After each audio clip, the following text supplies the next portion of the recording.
Hello everyone, our topic for today is the Commonwealth Constitution in 1935. So what is Commonwealth? Commonwealth is a independent country or community, especially a democratic republic. So it means ginagamit sa asosyon, pangkapatiran ng ilang nasyon soberanya. So Commonwealth consists President, Vice President, Cabinet members, legislature, judiciary, and civil service. So let's proceed. After the Treaty of Paris, the Philippines was subject to the power of USA, effectively the new colonizer of country. So it say on this statement that Treaty of Paris, which is the ended of Spanish colonization, is there a new colonizer which is the USA in the Philippines. So let's proceed on two laws, which is the Philippine Organic Act of 1902 by Henry Cooper and the Philippine Autonomy in 1916 by Jones Law. Next is the two acts of United States Congress that consider to have qualities of constitutionality. First, Philippine Organic Act of 1902. It provides for creation of popularity elected Philippine Assembly. So it was the first organic law. So next is the act specify that legislative power will vested as upper house and Philippine Assembly as lower house. Key provision include a Bill of Rights, Commission of Philippine Representative to United States House of Representatives. So it says that this Bill of Rights is may kakayanan tayo mga Pilipino na magpahayag ng ating sariling opinion at may kapangyarihan tayo para hindi mabilanggo dahil dito sa Bill of Rights. So let's proceed on second act, Philippine Autonomy Act of 1916, refer as Jones Law, which modified the structure of Philippine government through removal of Philippine Commission, replacing it with the Senate voters, the first truly elected national legislative. So sinasabi dito is nagbibigay kapangyarihan sa Pinoy na bumoto. And then pinakamahalaga at mataas simula pagtibayin ng saligang batas na umabot ito ng 1916 at nagtapos ng 1935. Next is in 1932, the effort of Filipino independence mission led by Sergio Osmeña and Manuel Rojas. The United States Congress passed the Hair Hose Cutting Act with promise of granting Filipino independence. Next is the bill was opposed by then Senate President Manuel L. Quezon that consequently rejected by Philippine Senate. Then let's proceed in 1934. Another law, the Tidings-McDuffie Act, also known as Philippine Independence Act, was passed by United States Congress that provide authority. So bago ito mapasa ang act na ito is binigyan ito ng authority ng United States Congress. Next is the member of convention were elected and held their first meeting on 30 July 1934 with Claro M. Recto anonymously elected as president. Next is primary source preamble of the 1935 Commonwealth, the Filipino people imploring the aid of divine providence in order to establish government that shall embody ideals, conserve and develop patrimony of nation, promote general welfare and secure to themselves. Posterity fish the blessing of independence under regime of justice, liberty and democracy. Do or them promulgate this Constitution. So let's proceed. From 1935 to 1946, Constitution created Commonwealth of Philippine Administrative Body that governed Philippines. So the created Commonwealth to govern the Philippines. It originally provided unicameral National Assembly with President and Vice President elected 6 years without re-elect. So President and Vice President is meron silang 6 years of terms. So let's proceed. It was amended in 1940 to have bicameral Congress composed of Senate and House of Representatives. So let's proceed.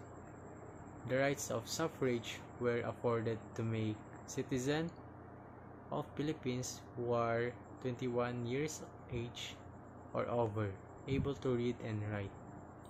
This was later on extended to women within 2 years after adoption of Constitution. So let's proceed. The draft of Constitution was approved by Constitutional Convention on 8 February 1935 and ratified by United States President Franklin B. Roosevelt on March 25, 1935. So it says that after several months of deliberation, there was approved on February 8, 1935 at pinagtibay ni US President Franklin Roosevelt on March 25, 1935. Pinagtibay ang Batas Commonwealth. So next is election held on September 1935. As si Manuel L. Quezon is na-elect as President in Commonwealth. Next, in July 4, 1946, Philippines was declared Independence Republic. So that's all. Thank you for watching.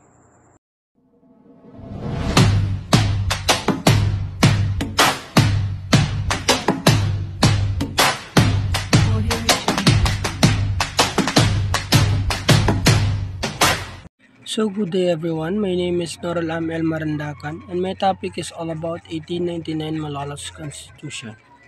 So first of all, let me tell you what is Malolos Constitution.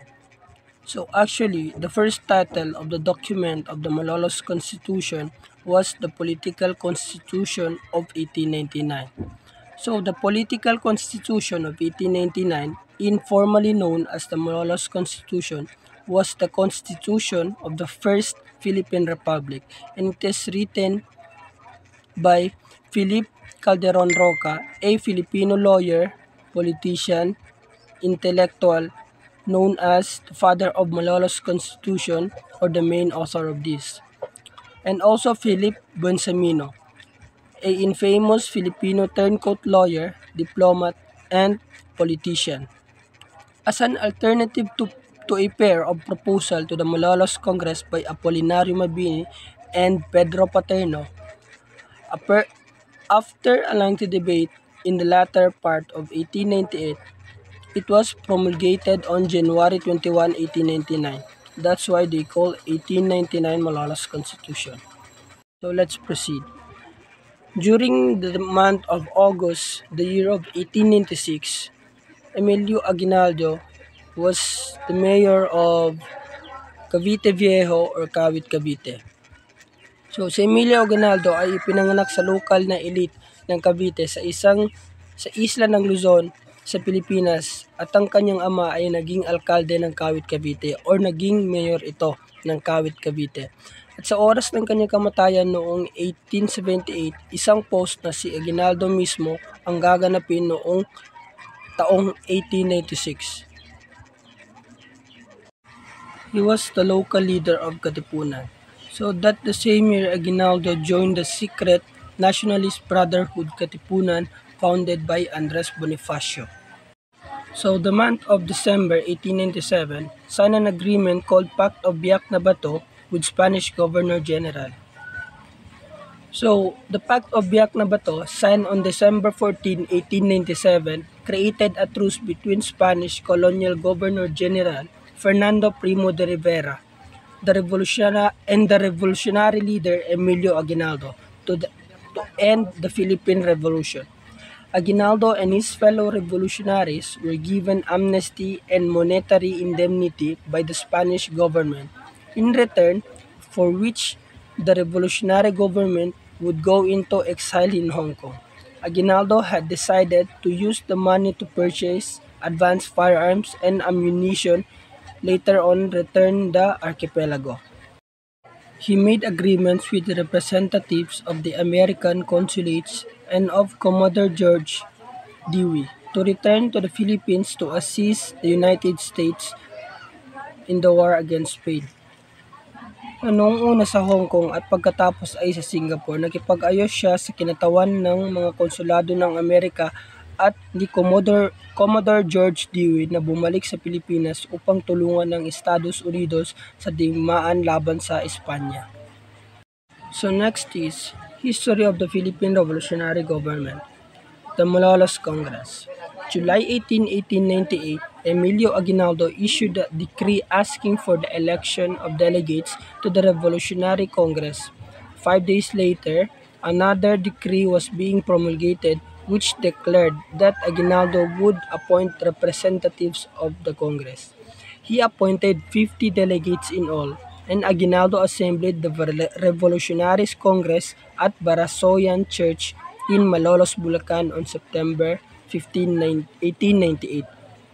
So ang mga asembleya ay binubuo ng mga nahalalang delegado na pinili sa pamamagitan ng pagboto sa mga pagtitipon ng probinsya at hinirang ng mga delegado na pinili ng Pangulo upang kumatawan sa mga rehiyon sa ilalim ng hindi matatag na kondisyon ng militar at sibilyan.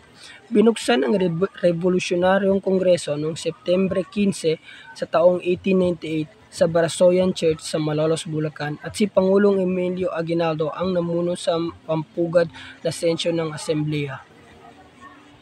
Next is, these are the important achievements of the Malolos Congress.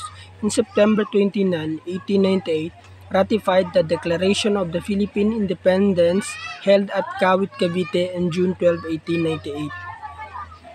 And second is the passage of law that allowed the Philippines to borrow 20 million pesos from the Bank of the Government Expenses. And the third is establishment of the Universidad Literature de Filipinas and other schools. And the fourth is drafting of the Philippines Constitution. And last is declaring the war against the United States on June 12, 1899. The highlights of Malolos or Political Constitution of 1899. Preamble.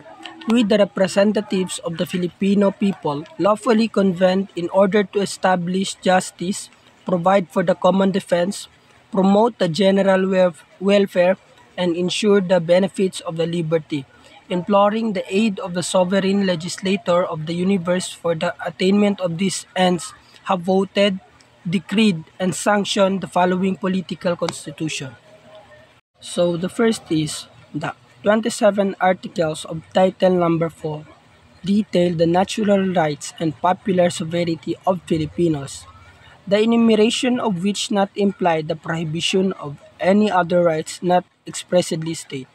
So these articles and title means that the state shall maintain honesty and integrity in the public service and take positive and effective measures against graft and corruption. Second is Title Number 3, Article Number 4 also declares that the state recognizes the freedom and equality of all beliefs as well as separation of church and state. So basically, these states recognizes the freedom and equality of all religions as well as the separation of church and state.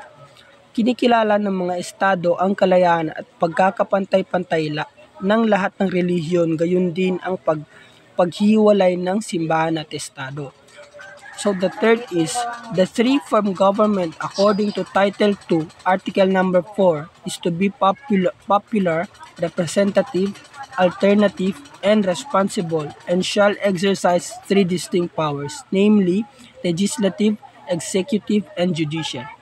So this means that any two or more of these three powers shall never be united in one person or cooperation, nor the legislative power vested in one single individual. So for you to easy to understand, alin pa man sa dalawa o higit pa sa tatlong kapangyarihang ito ay hindi dapat magkaisa sa isang tao o kooperasyon o ang kapangyarihang pambatas na ipinagkaloob sa isang individual. At last, the 1899 Malolos Constitution was never enforced due to the ongoing war. The Philippines was effectively a territory of the United States upon the signing of the Treaty of Paris between Spain and United States, transferring sovereignty of Philippines on December 10, 1899. So, in other terms, or logically, a government is a big enough to give you everything you want, is a government big enough to take from you everything you have. Ang isang gobyernong sapat na malaki upang ibigay sa iyo ang lahat ng gusto mo ay isang pamahalaang sapat na malaki upang kunin mula sa iyo ang lahat ng mayroon ka.